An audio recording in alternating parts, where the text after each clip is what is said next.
morning, dear children. Welcome to the EVS class. Till now, we have studied about roadways, railways, and waterways. And the topic for today is airways. A route which is followed by an aircraft is called an airway. Here are some examples of means of air transport: helicopter, aeroplane, hot air balloon, and airship. Children, if you have to travel from Delhi to Kolkata in just one day, which mean of transport will you use? आप कौन सा transport इस्तेमाल करेंगे? एक aeroplane, because aeroplane is the fastest mean of transport. If you go by train, it will take 2 days to reach Kolkata, but an aeroplane will take only 2 to 3 hours from Delhi. That is why air transport is the fastest, but it is very costly. Children, in this picture, you can see the air network in India. यहाँ पर इन black dots में airport दिखाए गए हैं और green lines Airways मतलब हवाई रास्तों को रिप्रेजेंट कर रही है। भारत में बहुत सारे एयरपोर्ट्स हैं, इसलिए भारत के लगभग सभी भागों में एरोप्लेन्स के थ्रू पहुंचा जा सकता है।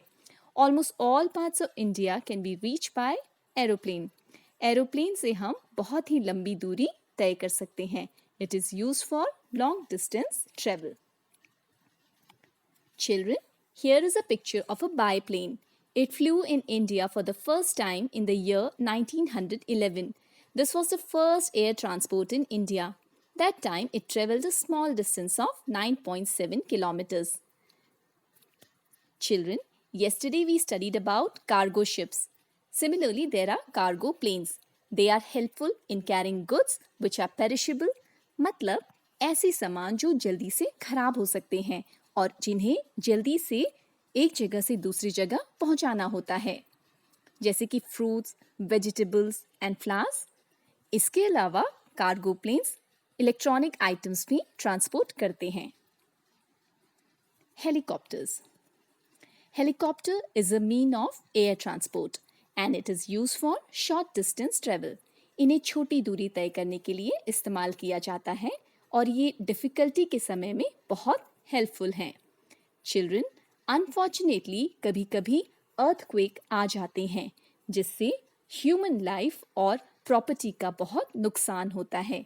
ऐसे में लोगों को रेस्क्यू करने के लिए, उन्हें बचाने के लिए हेलीकॉप्टर्स का इस्तेमाल होता है।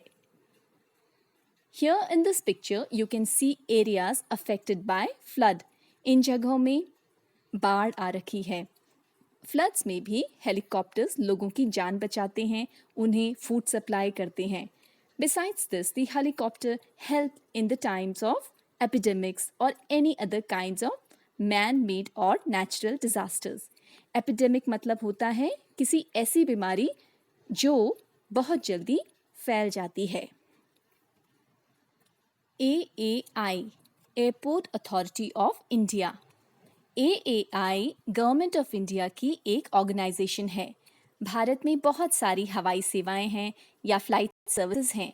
इन सबको मैनेज करने का काम AAI का होता है। AAI manages domestic flights and international flight. Domestic flight मतलब जो फ्लाइट हमारे कंट्री के अंदर चलती हैं, और इंटरनेशनल फ्लाइट्स मतलब ऐसी फ्लाइट जो हमारे देश और दूसरे देशों के बीच में चलती हैं। Airlines. Children, India has two types of airlines, government airlines and private airlines. Government airline government of India के कंट्रोल में है और एयर इंडिया या इंडियन एयरलाइंस इसका नाम है। प्राइवेट एयरलाइन हमारे देश में बहुत सारी हैं। प्राइवेट एयरलाइन मतलब होता है ऐसी एयरलाइन जिन्हें प्राइवेट कंपनीज कंट्रोल करती हैं। For example spice jet and Go Air. Can you think of some more private airlines in India? Children, today we have finished reading all 4 topics of this chapter. Do read up this chapter in your book at least twice to understand it better. Thank you.